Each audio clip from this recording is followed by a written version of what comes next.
Hello, আসসালামু আলাইকুম। আমি শান্ত ইসলাম আপনাদের মাঝে আজকে নিয়ে আসলাম hot topic in the week football নিয়ে। তো ফার্স্ট যে টপিকটা সেটা হলো যে আপনার ইউফা সুপার লিগের সুপার লিগে দেখলাম আপনার দুরন্ত একটা কামব্যাক করলো কিন্তু পিএসজি। প্রথমার্ধে আমরা দেখলাম আপনার টটেনহাম কিন্তু এগিয়ে ছিল 2-0-তে, যেখানে আপনার গোল করেছিল রোমেরো আর আপনার গোল করেছিল ভ্যান্ডারভেন, দুইটাই আপনার ডিফেন্স গোল করেছিল। আর আমরা দেখলাম যে লাস্টের দিক দিয়ে রিয়াল মাদ্রিদের মতন কামব্যাক করলো পিএসজি, যেখানে আপনার লি গোল করলো আর লাস্ট 93 মিনিটে ডেম্বেলের এক দুরন্ত অ্যাসিস্টে দুরন্ত এক হেডে গোল দিল আপনার র্যামোস। আপনার এভাবে চলে গেল প্লানটিকে দেখলাম আমরা পিএসজি উইন হতে।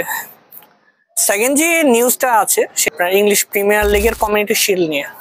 সেখানে আপনার মুখোমুখি হয়েছিল লিভারপুল আর ক্রিস্টাল প্যালেস।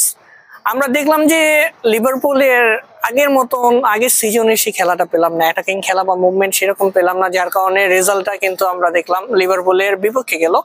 লাস্টের দিক দিয়ে আপনার 2-2 হওয়ার পর আপনার প্লানটিকে সেই হেরে গেল। এলিসন বেকার দেখলাম যে রীতিমতো প্রতিটা সময় আমরা দেখে যাচ্ছি যে এলিসনের আপনার প্লানটিকের দুর্বলতাটা, তো এটা যদি কাটিয়ে উঠতে পারে তাহলে ব্রাজিল টিমের জন্য ভালো। থার্ড টপিকটা হলো আপনার ইসাকের ট্রান্সফার নিয়ে। আমরা দেখলাম যে নিউক্যাসল একেবারে তাকে একবারে গৃহবন্দী করে, তার সাথে যেন কোনো মিট আপ না হয়, কেউ কিছু না হয়, সব দিক দিয়ে সবকিছু রাস্তা বন্ধ করে ইসাককে মানে গৃহবন্দী করে রাখলো যেন লিভারপুলে সে না যেতে পারে। ইসাক কিন্তু সেখানে কিন্তু ইন্টারেস্ট ছিল, খুব ভাবে ইন্টারেস্ট ছিল, বাট নিউক্যাসল সেটা করতে দিল না, যার কারণে লিভারপুল আপনার ইসাককে পেল না। তো এই ছিল এই সপ্তাহের সাপ্তাহিক নিউজ। ধন্যবাদ।